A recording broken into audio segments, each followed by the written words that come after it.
तो hello everyone, welcome back to our channel. और आज के इस वीडियो में हम लोग बात करने वाले हैं ट्रांसपोर्टेशन के बारे में। हम लोग देखेंगे ट्रांसपोर्टेशन एनिमल्स और प्लांट्स के अंदर में किस प्रकार से होता है। तो सबसे पहले समझते हैं हम लोग कि ट्रांसपोर्टेशन का मतलब क्या होता है। तो देखो, हम लोग जैसा कि जानते हैं कि हमारा बॉडी जो है वो बिलियंस ऑफ सेल्स से मिलकर के बना है।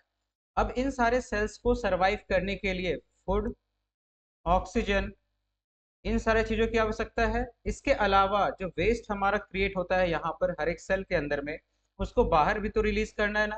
तो इन सारे चीजों को एक जगह से दूसरी जगह तक ले जाने के लिए जो सिस्टम काम करता है, इसी को हम लोग बोलते हैं ट्रांसपोर्टेशन। तो ह्यूमंस के अंदर में तुम्हारा मेनली किन किन ऑर्गन्स की मदद से ट्रांसपोर्टेशन होता है। तो सबसे पहला जो ऑर्गन होता है ये होता है हमारा हार्ट। हमारा हार्ट जो होता है वो हमारे फीस्ट के साइज का होता है, मतलब हमारे मुट्ठी के साइज का होता है। और इसका काम क्या है जनरली, तो ब्लड को पंप करना ताकि हर एक ऑर्गन तक हमारा फूड जो है या बाकी सारे मटेरियल्स जो है वो ट्रांसपोर्ट हो सके। इसके अलावा सेकेंड आता है ब्लड वेसल्स। अब हमारा हार्ट जो है वो पंप की तरह काम कर रहा है, उसको चीज़ों को ट्रांसपोर्ट करना है। तो ट्रांसपोर्ट करने के लिए हर एक जगह पर एक नेटवर्क चाहिए ना, ट्यूब्स का, पाइप्स का, ताकि हर जगह पर फूड जो है वो पहुंच सके, वहां से जो वेस्ट है वो वापस आ सके। तो यहाँ पर उस नेटवर्क को हम लोग ब्लड वेसल्स कहते हैं। और इसके अलावा हमारा जो थर्ड कंपोनेंट होता है, जिसके अंदर में सब कुछ डिजॉल्व होगा, फूड हो गया, ऑक्सीजन हो गया, वेस्ट हो गया, सब कुछ, इसको हम लोग ब्लड कहते हैं। ठीक है। तो इन तीन इंपॉर्टेंट ऑर्गन्स की मदद से हमारा ट्रांसपोर्ट सिस्टम, जो ट्रांसपोर्टेशन जो है वो फॉर्म होता है। तो हम लोग एक एक करके सारे को डिटेल्स में समझने वाले हैं, हर एक पार्ट्स को समझने वाले हैं, हर एक के फंक्शन को समझने वाले हैं। तो सबसे पहले अगर बात करें हम लोग हार्ट को लेकर के, तो तुम लोग जैसा कि देख पा रहे हो कि हार्ट के पास में ना चार चैम्बर्स होता है। सबसे पहले देखो, हार्ट के बीच में एक वॉल इस प्रकार का होता है जो कि इसको दो इक्वल पार्ट्स में डिवाइड करता है। इस वॉल को हम लोग कहते हैं सेप्टम। ठीक है, ये सेप्टम कहला गया। अब इसके अलावा हमारा हेड जो है वो इस तरफ दो पार्ट्स में डिवाइडेड दिख रहा होगा यहाँ पर, और इस तरफ भी दो पार्ट्स में डिवाइडेड दिख रहा होगा। ये जो ऊपर का पार्ट है इसको हम लोग कहते हैं आर्ट्रियम। ठीक है, आर्ट्रियम। नीचे वाले पार्ट को हम लोग कहते हैं वेंट्रिकल। वेंट्रिकल। ये right atrium, right ventricle, left atrium. हमारा यहाँ पर ये लेफ्ट आर्ट्रियम हो जाएगा, और यहाँ पर ये हो जाएगा हमारा लेफ्ट वेंट्रिकल। ठीक है, तो ये चार चैम्बर्स होता है। तो हमारे हार्ट के पास में कितने चैम्बर्स है, कितने बॉक्सेस है? चार चैम्बर्स होते हैं। ठीक है। अब समझते हैं यहाँ पर कि हर एक चैम्बर का क्या काम होता है और किस प्रकार से फंक्शन करता है। तो देखो, यहाँ पर तुम ध्यान से थोड़ा सा देखोगे तो क्या देखोगे कि जो हमारा ब्लड है ना, मान लो कि तुम्हारे बॉडी में वो ब्लड जिसमें कि कार्बन डाइऑक्साइड भरा हुआ है वो तुम्हारे हार्ट में आ रहा है। ठीक है। तो ये तुम्हारे पूरे बॉडी से एंटर कहाँ पे करता है? ये तुम्हारे बॉडी से एंटर करता हुआ जाता है राइट आर्ट्रियम में। जो ब्लड है वो तुम्हारे पूरे बॉडी से कहाँ एंटर करेगा? सबसे पहले राइट आर्ट्रियम के अंदर में। अब इसके बाद में राइट आर्ट्रियम जो है तुम्हारा, वहां पर ब्लड लेके कौन आ रहा है? तो वेना केवा, इसको मेन वेन भी कहते हैं। यही तुम्हारा जो है ना वो सारा ब्लड जो था ना बिना ऑक्सीजन वाला और जिसमें कार्बन डाइऑक्साइड भरा हुआ था, उसको पूरे बॉडी से तुम्हारे हार्ट तक लेके आने का काम करता है। अब जैसे ही इस चैम्बर के अंदर मेरा डीऑक्सीजनेटेड ब्लड आया, डीऑक्सीजनेटेड मतलब वैसा ब्लड जिसके अंदर में कार्बन डाइऑक्साइड है और ऑक्सीजन का परसेंटेज कम हो चुका है, जो यूज हो चुका है। ठीक है। तो ये ब्लड जैसे ही हमारे हार्ट के राइट आर्टरियम में एंटर किया, तो हमारा राइट आर्टरियम पहले कॉन्ट्रैक्ट करेगा। ठीक है। ये पूरा हार्ट एक साथ कॉन्ट्रैक्ट ही करेगा, ऊपर वाला पार्ट पहले, फिर नीचे वाला पार्ट। ठीक है। तो देखो, ऊपर वाला पार्ट राइट आर्टरियम कॉन्ट्रैक्ट किया, जैसे ही ये कॉन्ट्रैक्ट किया सारा ब्लड जो है ना वो यहाँ से होता हुआ राइट वेंट्रिकल के अंदर चला गया। ठीक है। तो ब्लड तुम्हारा कहाँ चला गया है? राइट आर्टरियम से होता हुआ राइट वेंट्रिकल के अंदर में। ठीक है। तो यहाँ पर जैसे ही ये राइट वेंट्रिकल के अंदर में तुम्हारा ब्लड गया, अब इसके बाद में राइट वेंट्रिकल जो है वो फिर जोर से पंप करेगा। और जैसे ही ये पंप करेगा नीचे वाला हिस्सा, तो ये सारा ब्लड जो तुम्हारा है ना, यहाँ पर पल्मनरी आर्टरी नाम का ये जो तुम्हारा ट्यूब दिख रहा है, इसके द्वारा होते हुए तुम्हारे लंग्स तक पहुंचेगा। हम लोग डिटेल्स में इन सारे बातों को डिस्कस करने वाले हैं, बट अभी के लिए देखो। ठीक है, तुम्हारे लंग्स पे पहुंचेगा। अब जैसे ये लंग्स पे जाएगा तुम्हारा बॉडी का, लंग्स से पास में क्या होगा, इसको यहाँ पर से ये ब्लड गया, यहाँ पर ये कार्बन डाइऑक्साइड रिलीज होकर बाहर आ जाएगा। ठीक है, ब्रीदिंग के थ्रू। और इन सारे ब्लड को ऑक्सीजन मिल जाएगा। और ये जो ऑक्सीजन वाला तुम्हारा ब्लड है ना, ये पल्मनरी आर्टरी से होता हुआ, पल्मनरी आर्टरी से होता हुआ तुम्हारे लेफ्ट आर्टरियम में पहुंच जाएगा, तुम्हारे लेफ्ट आर्टरियम के अंदर पहुंच जाएगा। ठीक है। अब जैसे ये लेफ्ट आर्टरियम के अंदर पहुंचा, फिर ये ऊपर वाला हिस्सा कॉन्ट्रैक्ट होगा। जैसे ये कॉन्ट्रैक्ट होगा, दबेगा, तुम्हारा सारा ब्लड कहाँ पहुंच जाएगा? लेफ्ट वेंट्रिकल के अंदर में, ठीक है। अब जब ये लेफ्ट वेंट्रिकल नीचे पंप करेगा ना, तो यहाँ पर तुमको ये दिख रहा होगा एक ट्यूब और है, ठीक है। इसको हम लोग कहते हैं अओर्टा। इस अओर्टा के थ्रू तुम्हारा जो ब्लड है ना, जो ऑक्सीजनेटेड ब्लड है, मतलब वैसा ब्लड जिसके अंदर में ऑक्सीजन का परसेंटेज है ज़्यादा, ठीक है, वो तुम्हारे हर एक बॉडी तक सप्लाई कर दिया जाएगा, हर एक पार्ट तक पहुंचा दिया जाएगा। और फिर से तुम्हारा वो ब्लड जो है वो फिर से डीऑक्सीजनेटेड होके और उसके बाद में एंटर तुम्हारा कर जाएगा हार्ट के अंदर में। Is it all clear? समझ में आ रहा है? और इस प्रकार से ये प्रोसेस जो तुम्हारा है वो चलते रहता है हमारे हार्ट के अंदर में। तो हमारा हार्ट ऐसे धक धक कर रहा है ना, ऊपर वाला पहले, फिर नीचे वाला धक धक धक धक, ठीक है।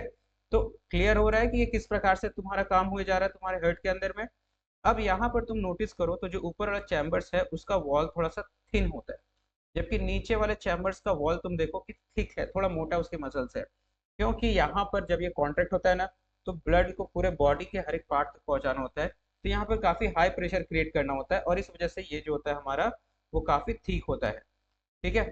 चलो यहाँ तक क्लियर हो गया। अब इसके बाद थोड़ा सा हम लोग आगे बात करें, तो देखो हम लोगों के देखे कि हार्ट के अंदर में कितना चैम्बर्स था, 4 चैम्बर्स था।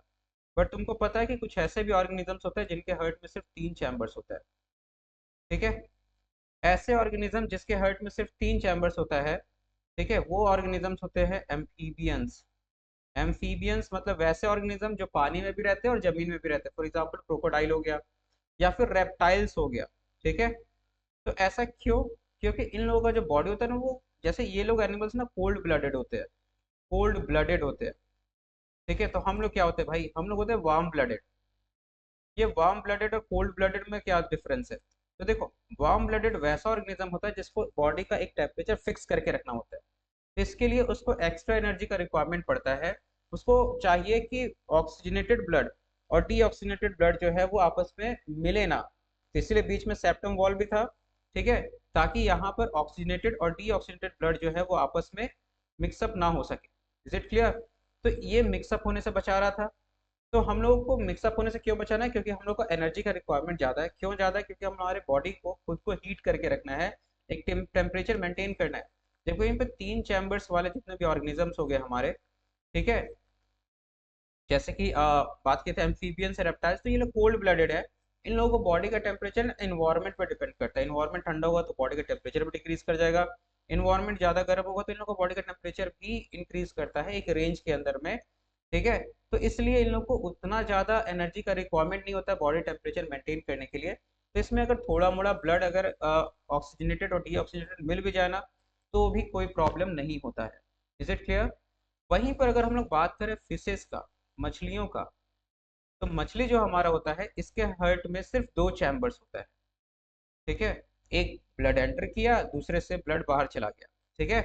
अब जो 2 चैम्बर्स होता है, तो ब्लड जो तुम्हारा होता है कैसे काम करता है, तो हम लोग जानते हैं कि फिशेस में जो होता है हमारा यहाँ पे गिल्स मौजूद होता है ना। तो ब्लड जैसे ही हार्ट से तुम्हारा पंप हुआ बाहर गया, ये गिल्स के पास पहुंचता है, यहाँ से ऑक्सीजन लेता है, और ये ऑक्सीजन वाला ब्लड तुम्हारा हर एक बॉडी पार्ट्स के अंदर में सप्लाई कर दिया जाता है। और फिर ये डीऑक्सीजनेटेड ब्लड जब ये ऑक्सीजन यूज हो जाता है, तो फिर से तुम्हारा ये हार्ट के अंदर आता है, फिर ये पंप होता है। और इस प्रकार से तुम्हारा क्या होता है कि जो ब्लड होता है वो उनके हार्ट में सिर्फ एक सिंगल रोटेशन करता है, और इनके ब्लड हार्ट में सिर्फ 2 चैम्बर्स होता है, ठीक है। Is it clear? चलो एक बार फिर से हम लोग देख लेते हैं कि किस प्रकार से पूरा बॉडी के अंदर में हमारा ब्लड का कंप्लीट जो है वो फ्लो हो रहा है, ठीक है। तो सबसे पहले हमारा राइट आर्टरियम था, ऊपर वाला जो तुम्हारा देखे थे पार्ट, वहां से ब्लड एंटर किया राइट वेंट्रिकल के अंदर में। फिर राइट वेंट्रिकल से जैसे ये प्रेशर बिल्डअप हुआ इसके अंदर में, तो ये कहाँ चला गया? तुम्हारा लंग्स के अंदर में चला गया। लंग्स में जैसे ही गया, कार्बन डाइऑक्साइड बाहर रिलीज हो गया, और ऑक्सीजन तुम्हारा उस ब्लड को मिल गया, और ये जो ऑक्सीजन वाला ब्लड था, ऑक्सीजनेटेड ब्लड था, ये लेफ्ट आर्टरियम में आ गया। फिर जैसे ये ऊपर वाला पंप किया, फिर ब्लड तुम्हारा लेफ्ट वेंट्रिकल में आ गया, और फिर ये पंप किया तो लेफ्ट वेंट्रिकल से तुम्हारे पूरे बॉडी के अंदर गया। पूरे बॉडी के अंदर ऑक्सीजन का यूज हुआ, कार्बन डाइऑक्साइड रिलीज हुआ हर एक सेल के द्वारा, और फिर वो इकट्ठा होकर के फिर से तुम्हारे राइट आर्टरियम के अंदर चला गया, ठीक है। अब सारा कुछ क्लियर हो गया। यहाँ पर जो ट्यूब ब्लड को लेके आता है, इसको हम लोग क्या बोल दिए थे? Vena cava. और जहां से तुम्हारा ब्लड पूरे बॉडी में ट्रांसफर होता है इसको बोलते हैं aorta। ठीक है। फिर जिस ट्यूब के द्वारा, जिस वेसल के द्वारा तुम्हारा ब्लड जो है वो लंग्स में पहुंचता है उसको बोलते हैं हम लोग पल्मोनरी आर्टरी। Pulmonary artery. और जिस पार्ट के द्वारा, जिस वेसल के द्वारा ब्लड तुम्हारे लंग्स से हार्ट में आता है उसको बोलते हैं पल्मोनरी वेन। तो ये था कंप्लीट, हम लोग देखे कि किस प्रकार से हमारे हार्ट के अंदर में ब्लड जो है उसका ट्रांसपोर्टेशन हो रहा है। अब तुम अगर नोटिस करोगे यहाँ पर तो देखोगे कि हमारा जो हार्ट है ना, यहाँ पर इसको थोड़ा सा इरेज करते हैं हम लोग। तो हमारा जो हार्ट होता है ना, इसमें चैम्बर्स बना हुआ है। और यहाँ पर तुम देखो इस प्रकार का एक मसल हम लोग को देखने को मिल रहा है। ठीक है। ये जो मसल्स होता है हमारा यहाँ पर, ये क्या करता है, ठीक है, इसको वेल्व कहते हैं हम लोग। ये वेल्व की तरह काम करता है। तो जब हमारा ब्लड नीचे से कॉन्ट्रैक्ट होता है तो ब्लड अगर फ्लो करता है तो वापस इस चैम्बर में भी तो जा सकता है ना। तो इससे बचने के लिए यहाँ पर ये वेल्व लगा रहता है। जैसे ये हार्ट यहाँ से प्रेशर से निकलता है, इसका वेल्व जो है इससे ब्लड टकराता है और ये क्लोज हो जाता है। ठीक है। क्या हो गया तुम्हारा कि वेल्व जो है वो क्या होता है, क्लोज हो जाता है यहाँ पर, जब ब्लड जो है वो प्रेशर के साथ में यहाँ पर आता है। तो सारा ब्लड जो है तुम्हारा वो यहाँ से होते हुए बॉडी के मतलब हार्ट के बाहर निकल जाता है। ठीक इसी प्रकार से जब तुम्हारा ऑक्सीजनेटेड ब्लड यहाँ एंटर किया, फिर ये जब प्रेशर इंक्रीज होगा तो उसके बाद में ये जाएगा, ये वेल्व जो है टकराएगा तो वेल्व क्लोज हो जाएगा और सारा ब्लड जो है तुम्हारा वो आउटा के थ्रू होते हुए तुम्हारे बॉडी के बाहर ट्रांसफर कर दिया जाएगा। ठीक है। सो ये था कंप्लीट जो हम लोगों ने बात किया। सो आई होप कि इसमें कोई प्रॉब्लम नहीं हुआ हो कि हार्ट जो है वो किस प्रकार से काम कर रहा है, ब्लड जो है वो किस प्रकार से तुम्हारे बॉडी के अंदर में मूवमेंट कर रहा है। ठीक है। अब इसके बाद हम लोग बात करेंगे ब्लड वेसल्स के बारे में। तो ब्लड वेसल्स क्या होता है, वो पाइप या ट्यूब लाइक स्ट्रक्चर जिसके अंदर में ब्लड फ्लो करने वाला है। ठीक है। तो यहाँ पर हम लोग मेनली दो प्रकार का ब्लड वेसल्स के बारे में बात करते हैं। एक होता है आर्टरी, एक होता है वेन, और फिर बीच में एक आता है जो इन दोनों को कनेक्ट करता है जिसको हम लोग बोलते हैं कैपिलरी।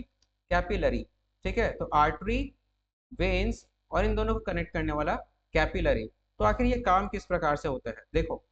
तो जो आर्टरी होता है तुम्हारा, ये क्या करता है जनरली ना, कि ब्लड को तुम्हारे हार्ट से हर एक पार्ट तक ले जाने का काम करता है। ठीक है। तो यहाँ पर जैसे कि तुम देख पा रहे होगे, एक सेकेंड।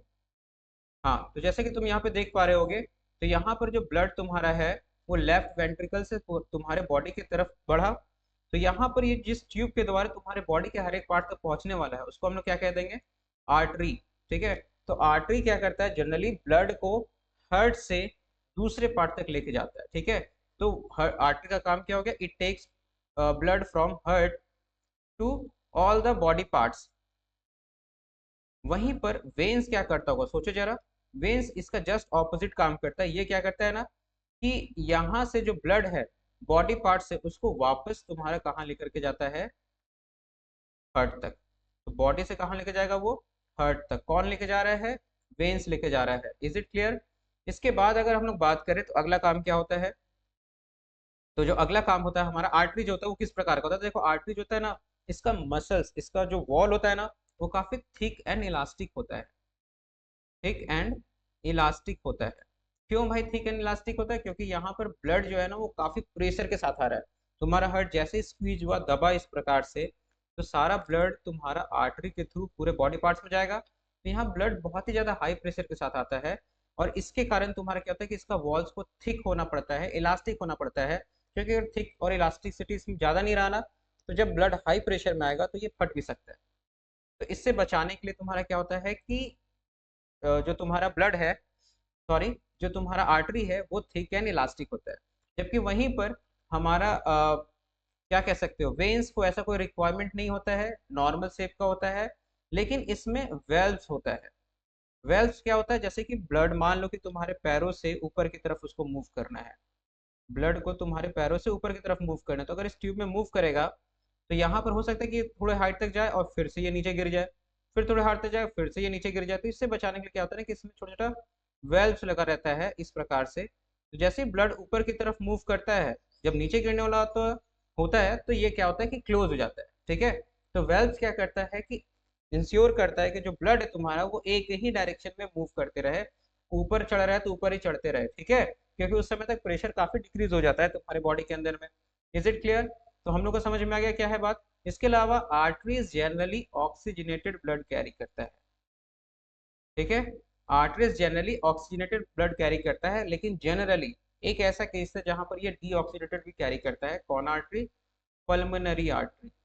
Pulmonary artery. तो जैसा कि तुम लोग देख पा रहे होगे कि यहाँ पर जैसे ही हार्ट स्क्वीज हुआ था राइट वेंट्रिकल से, तो ये बिना ऑक्सीजन वाला ब्लड था, ठीक है, जिसको डीऑक्सीजनेटेड ब्लड कहते हैं, ये तुम्हारा लंग्स तक पहुंचा था किसकी मदद से? पल्मोनरी आर्टरी की मदद से। तो यहाँ पर ऐसा केस होता है जहां पर आर्टरी जो होता है वो डीऑक्सीजनेटेड ब्लड को कैरी करता है। वहीं पर पल्मोनरी वेन्स जनरली क्या करता है हमारा, ये ऑक्सीजनेटेड ब्लड को कैरी नहीं करता है, ये हमेशा डीऑक्सीजनेटेड ब्लड को कैरी करता है। कौन? वेन्स। लेकिन एक ऐसा केस होता है जहां पर कि ये उल्टा काम करता है, ये ऑक्सीजनेटेड ब्लड को भी कैरी करने लगता है, ये होता है पल्मोनरी वेन। जब ब्लड तुम्हारे लंग्स से तुम्हारे हार्ट तक पहुंचता है तो उस दौरान पल्मोनरी वेन जो है वो काम करता है। तो यहाँ पर ये ऑक्सीजनेटेड ब्लड कैरी कर रहा है from lungs to the heart. Is it clear? ठीक है।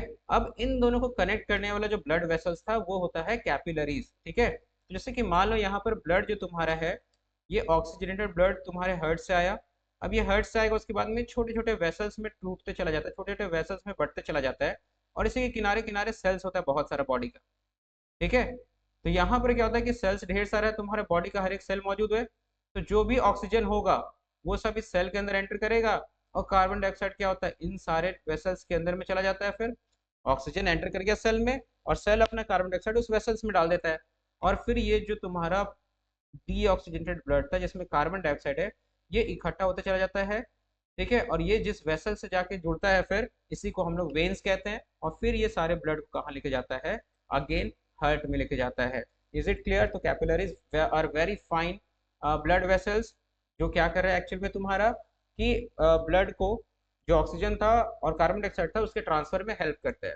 ये बहुत ही थीन होता है, ये इसका वॉल जो होता है ना करीब एक सेल के बराबर थीन होता है, मतलब बहुत ही ज्यादा एक्सट्रीमली थीन होता है, और जिसमें से मटेरियल जो है वो आर पार हो सकता है, ठीक है। तो यहाँ तक हम लोग बात कर ली। अब इनके अंदर में जो फ्लो करने वाला लिक्विड था वो कौन था हमारा? तो वो होता है ब्लड, ठीक है। ब्लड जो होता है वो फ्लो करता है और वही सारी चीजों को कैरी कर रहा था। तो हम लोग समझेंगे कि ब्लड का क्या क्या कॉम्पोनेंट्स होता है। तो ब्लड में सबसे इंपॉर्टेंट कॉम्पोनेंट हम लोग जानते हैं क्या क्या होता है। तो देखो आरबीसीज होता है जिसको रेड ब्लड सेल्स कहते हैं, प्लेटलेट्स कहते हैं, व्हाइट ब्लड सेल्स, और प्लाज्मा। प्लाज्मा क्या था? वो लिक्विड होता है जिसके अंदर ये सब घुला हुआ है। प्लाज्मा एक लिक्विड बेस तैयार करता है, एक लिक्विड होता है जिसके अंदर तुम red blood cell, platelets, white blood cells और बाकी सारा वेस्ट, कार्बन डाइऑक्साइड सब कुछ घुला हुआ रहता है, ठीक है। तो एक्चुअल में जो लिक्विड सारी चीजों को कैरी कर वो हो गया प्लाज्मा। अब तुम्हारे प्लाज्मा के अंदर में रेड ब्लड सेल्स है। तुमको पता होगा रेड ब्लड सेल्स का क्या फंक्शन होता है। तो रेड ब्लड सेल्स हम लोग बात की थे रेस्पिरेशन के अंदर में, इसके अंदर में हीमोग्लोबिन होता है जो ऑक्सीजन को कैरी करने में हेल्प करता है। और इसका कलर रेड किसकी वजह से होता है? कमेंट सेक्शन में जरूर बताना, ठीक है। अब इसके बाद बात करें व्हाइट ब्लड सेल्स। तो व्हाइट ब्लड सेल्स को हम जानते हैं सोल्जर ऑफ द बॉडी भी कहते हैं। क्यों? क्योंकि ये हमारे बॉडी को प्रोटेक्ट करता है, जितने भी बाहर से डिजीज काउजिंग माइक्रो ऑर्गेनिज्म है, वैसे माइक्रो ऑर्गेनिज्म जो कि बीमारी क्रिएट कर सकते हैं उनसे बचाने का काम करता है, ठीक है। और बात आता है प्लेटलेट्स का। तो प्लेटलेट्स क्या करता है भाई? Platelets help in blood clots. तो प्लेटलेट्स क्या करता है? तो प्लेटलेट्स ब्लड क्लॉटिंग में हेल्प करता है, ठीक है। ये ब्लड को क्लॉट करता है। तुम्हारे बॉडी के अंदर में मान लो कि जब कैपिलरीज के थ्रू ब्लड ट्रांसफर हो रहा था या कहीं भी थोड़ा मोड़ा सा डैमेज अगर आ जाता वेसल्स के अंदर में, तो उसको तुरंत उसको रिपेयर करना बहुत ही नेसेसरी है। अदरवाइज वो सारा ब्लड तुम्हारा जो है वहां से बाहर निकलते चला जाएगा, लीकेज हो जाएगा, और इस लीकेज होने के कारण तुम्हारे हार्ट का जो प्रेशर है वो भी काम नहीं करेगा ना, और साथ ही साथ में ब्लड जो है वो हर एक बॉडी पार्ट तक नहीं पहुंच पाएगा। तो इस चीज को प्रिवेंट करने के लिए, इस चीज से बचाने के लिए हमारे बॉडी के अंदर प्लेटलेट्स होता है। तो what is the function of platelets? It's helps in blood clotting. Is it clear? यहाँ तक हम लोगों ने बात कर लिया। तुमको पता है इसके अलावा हम लोगों ने बात किया कंप्लीट किस प्रकार से ब्लड जो है वो ट्रांसफर हो रहा है, सब कुछ हो रहा है। इसके अलावा हमारे बॉडी के अंदर एक और सिस्टम होता है जो ट्रांसपोर्ट कर रहा है चीजों को, और इसको हम लोग कहते हैं लिम्फेटिक सिस्टम। तो इसका नाम शायद ही आज से पहले कभी सुना होगा। तो चलो हम लोग समझते हैं और देखते हैं कि ये लिम्फेटिक सिस्टम है क्या तुम्हारा, ठीक है। तो देखो होता है क्या ना कि जब तुम्हारे ब्लड में हम लोग देख क्या रहे थे कि कैपिलरीज था, कैपिलरीज से जब ब्लड ट्रांसफर हो रहा था, बाहर जा रहा था सेल से, सेल के अंदर आ रहा था, उस दौरान कुछ तुम्हारा मॉलिक्यूल्स जो है, कुछ ब्लड का प्लाज्मा जो है वो बाहर ही रह जाता है, वापस री एंटर नहीं हो पाता है। तो वो लिक्विड जो होता है ना तुम्हारे बॉडी में फ्लो करते रहता है, इसी को हम लोग कहते हैं लिम्फ। लिम्फ, ठीक है। ये लिम्फ कलरलेस होता है, इसका कोई कलर नहीं होता है, इसके अंदर प्रोटीन और बाकी सारा मटेरियल्स घुला हुआ रहता है, ठीक है। तो अब ये सिस्टम से लीक हुआ हुआ लिक्विड है जो तुम्हारे बॉडी में फ्लो कर रहा है, इसको वापस से सिस्टम के अंदर लाना है। तो ये लिम्फेटिक सिस्टम करता है। किस प्रकार से करता है? तो लिम्फेटिक सिस्टम क्लोज्ड नहीं होता, जैसे कि हमारा अभी तुम देखे थे कि हार्ट से कंप्लीट ब्लड गया फिर जाकर के फिर हार्ट में जुड़ गया, तो ये क्लोज सिस्टम था ना। ये डायरेक्टली कैसे काम करता है कि इसका ओपन एंड्स होता है, ठीक है, हर जगह पर तुम्हारे बॉडी के अंदर में, ठीक है। और यहाँ पर ये क्या होता है कि जो लिम्फ तुम्हारा वो जो लिक्विड जो फ्लो हो रहा था, ये इन सारे कैपिलरीज के द्वारा, इन सारे ट्यूब्स के द्वारा तुम्हारा ये कनेक्ट हो जाता है लिम्फ नोड्स पे, जहां पर ये सारा आपस में कनेक्ट होते चला जाता है। और इसके बाद ये सारे लिक्विड को वापस से तुम्हारे हार्ट के जो मेन वेन था ना, जिसको हम लोग वेना केवा कहते हैं, उससे वो कनेक्ट हो जाता है वेना केवा से, और फिर से ये हार्ट के अंदर पहुंच जाता है। और अगेन तुम्हारा ये जो सारा लिक्विड था जो कि बाहर डिस्चार्ज हो गया था, बाहर किसी प्रकार से लीक हो गया था, ये अगेन सिस्टम के अंदर पहुंच जाता है, ठीक है। तो यही था तुम्हारा lymphatic system. Is it clear? कोई प्रॉब्लम तो कमेंट सेक्शन में जरूर बताना इसको समझने में। अब इसके बाद हम लोगों ने कंप्लीट एनिमल्स के बारे में बात कर लिया है, एक एक चीजों को लेकर के। तो चलो अब हम लोग समझते हैं प्लांट्स के बारे में। तो प्लांट्स के अंदर ट्रांसपोर्टेशन किस प्रकार से होता है? तो प्लांट्स को मेनली दो चीजों को ट्रांसपोर्ट करना होता है। एक तो वाटर और मिनरल्स, जो कि तुम्हारा प्लांट के अंदर में रूट से हर एक लीफ तक पहुंचाना है। और दूसरा जो फूड प्रिपेयर्ड हो गया था ना प्लांट के बॉडी के अंदर में, फिर उसको भी तो ट्रांसफर करना है। तो उसको फिर हर एक लीफ से तुम्हारे बॉडी के हर एक पार्ट तक, प्लांट के हर एक पार्ट तक पहुंचाना होता है। जैसे उसको रूट्स तक पहुंचाना है, उसको फ्रूट्स में पहुंचाना है जहाँ उसको स्टोर करना है, और उसके बाद फिर अगेन उसको यूज भी करना है, तो वहां पर मूवमेंट होता है हमारा फूड का। तो ये दो प्रकार का जो ट्रांसपोर्टेशन है, दो प्रकार की चीजों का मूवमेंट प्लांट्स के अंदर में होता है। और इन दोनों के मूवमेंट के लिए प्लांट के अंदर में दो प्रकार का वेसल होता है, एक को कहते हैं जाइलम, दूसरा कहते हैं फ्लोएम। जाइलम क्या करता है? वाटर एंड मिनरल्स को कैरी करने का काम करता है, जबकि फ्लोएम क्या करता है? जो फूड प्रिपेयर्ड था ना, उसको लीफ से हर एक पार्ट तक या हर एक पार्ट से फिर दूसरी जगह ट्रांसफर करने का काम करता है। तो अभी हम लोग समझने वाले हैं कि आखिर वो कौन सा मैकेनिज्म है, कौन सा फंक्शन है, ठीक है, जिसके कारण प्लांट्स जो है वो वाटर को कैरी कर रहा है, और साथ ही साथ हम लोग देखने वाले कि फूड भी किस प्रकार से कैरी करने वाला है, ठीक है। तो देखो जाइलम काम कैसे करता है वो समझते हैं हम लोग, ठीक है। तो देखो यहाँ पर जाइलम क्या होता है ना, तुम्हारा रूट्स के थ्रू इसको क्या करना है, सारा रूट्स के थ्रू इसको क्या करना है कि सारा जो कुछ भी तुम्हारा प्रेजेंट है वाटर और मिनरल्स, उसको कैरी करना है। तो ये रूट से वाटर ये सब कैसे लेता है, पहले ये समझते हैं हम लोग। तो देखो अगर प्लांट छोटा होता तब तो कोई दिक्कत नहीं है, यहाँ पर डिफ्यूजन के प्रोसेस के द्वारा सारा मटेरियल जो है वो जमीन से प्लांट के पत्तों तक पहुंच जाता है। डिफ्यूजन मतलब किसी भी चीज का हायर कॉन्सेंट्रेशन से लोअर की तरफ मूव करना, ठीक है। मतलब क्या है कि मान लो किसी चीज, जैसे एक कमरा में तुम अगरबत्ती जलाए, तो इसका स्मेल जो है, इसका जो धुआं जो है वो तुम्हारे पूरे कमरे में फैलता है। तो ये किस प्रकार से फैलता है? डिफ्यूजन के कारण। क्योंकि ये जहां पर ज्यादा होता है वहां से वो किस तरफ भागता है? कम की तरफ। तो प्लांट छोटा है तब तो वाटर इजीली डिफ्यूज करके इसके अंदर पहुंच सकता है, लेकिन हम लोग को पता है कि ये काफी बड़ा होता है, काफी लेंथ होता है इसका। तो इसलिए यहाँ पर एक कंप्लीट सिस्टम होता है जो कि वाटर को ट्रांसमिट करता है रूट से बाकी सारे पार्ट तक। तो पहले समझते हैं कि वाटर एंटर कैसे करता है रूट्स में। तो देखो रूट्स में तुम्हारा क्या होता है, रूट हेयर होता है थिन, बहुत ही ज्यादा थिन। ये क्या करता है ना कि चारों तरफ से सॉइल से आयंस लेता है, आयंस लेता है, ठीक है। और आयंस लेने के कारण क्या होता है ना कि अंदर में तुम्हारा कॉन्सेंट्रेशन आयंस का बढ़ जाता है रूट्स के अंदर में, ठीक है। अब जैसे ये कॉन्सेंट्रेशन बढ़ जाएगा ना, तो हम लोग एक प्रोसेस पढ़े जिसको कहते हैं ऑस्मोसिस। चलो तो समझते हैं ऑस्मोसिस क्या होता है। ऑस्मोसिस भी डिफ्यूजन की तरह ही होता था, लेकिन यहाँ पर एक मेम्ब्रेन होता है। जैसे फॉर एग्जांपल समझना मेरी बात को, जैसे ये देख लो कि यहाँ पर एक टैंक है जिसके अंदर में मान लो चीनी पानी है, और एक मेम्ब्रेन हम लेके आ जाए, ठीक है, यहाँ पर एक मेम्ब्रेन लेके आ जाए और इसके अंदर भी चीनी पानी है, और अंदर में चीनी जो है बहुत ज़्यादा गाढ़ा है, चीनी पानी बहुत ही ज़्यादा हम लोगों ने यहाँ पे गाढ़ा कर दिया इसको।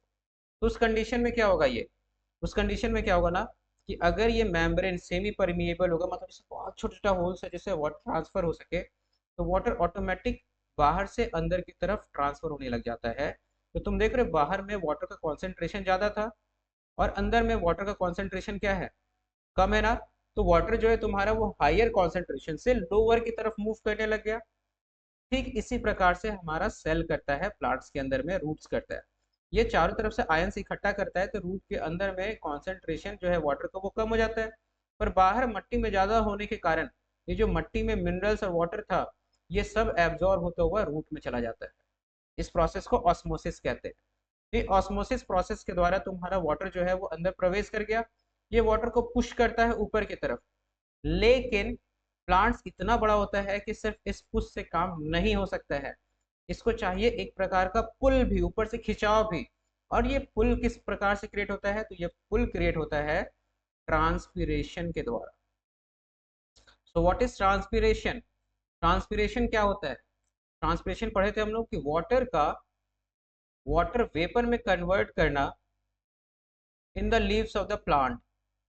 ठीक है, तो देखो प्लांट्स के लीफ में जो तुम्हारा वाटर है उसका वेपर के रूप में कन्वर्ट हो जाना ही ट्रांसपीरेशन कहलाता है। तो ये ट्रांसपीरेशन से कैसे वाटर कूल होता है? ये देखो ट्रांसपीरेशन से कुछ ऐसा ही सिस्टम क्रिएट होता है जैसे कि हम लोग एक ग्लास के अंदर में जूस पीते हैं और यहाँ पे एक स्ट्रॉ डाल दिए, पाइप डाल दिए, और इसको जब हम लोग सक करते हैं तो उस कंडीशन में क्या होता है कि हम लोग यहाँ पर एयर प्रेशर को कम कर देते हैं। ठीक है, यहाँ पर हम लोग क्या किए कि जैसे इसको सक किए तो अंदर में जो हवा है उसका क्वांटिटी कम हो गया, प्रेशर कम हो गया, बट चारों तरफ तो प्रेशर सेम है। तो ये पुश करता है तो वाटर अपने आप इस ट्यूब के थ्रू तुम्हारे माउथ में एंटर कर जाता है, इस प्रेशर डिफरेंस के कारण, क्योंकि इधर प्रेशर ज़्यादा इधर प्रेशर कम है। ठीक इसी प्रोसेस के द्वारा तुम्हारे वाटर जो है तुम्हारे प्लांट्स के अंदर ऊपर की तरफ मूव करता है। जब लीफ के अंदर में तुम्हारा वाटर वेपराइज कर गया ना, तो ट्रांसपीरेशन जब होता है, धूप के कारण वाटर वेपर जब बनता है, तो ऊपर में लो प्रेशर क्रिएट होता है और नीचे में हाई प्रेशर होता है। तो ऑटोमेटिक वाटर किधर की ओर मूव करता है, higher pressure to lower pressure, और वाटर तुम्हारे लीव्स तक पहुंच जाता है। Is it clear? तो ट्रांसपीरेशन के कारण तुम्हारा ये हुआ, तो दो मैकेनिज्म काम कर रहा था यहाँ पर। एक तो तुम्हारा हो गया क्या, वो ऑस्मोसिस, और दूसरा क्या हो गया, ट्रांसपीरेशन। और ये दोनों मिल करके वाटर को तुम्हारा हर एक पार्ट तक पहुंचाने का काम करता है।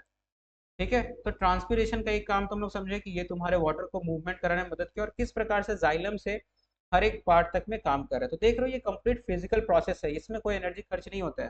ठीक है, ये सब कुछ इन्वायरमेंटल प्रोसेस है, इसमें फिजिकली सब कुछ हो रहा है ना।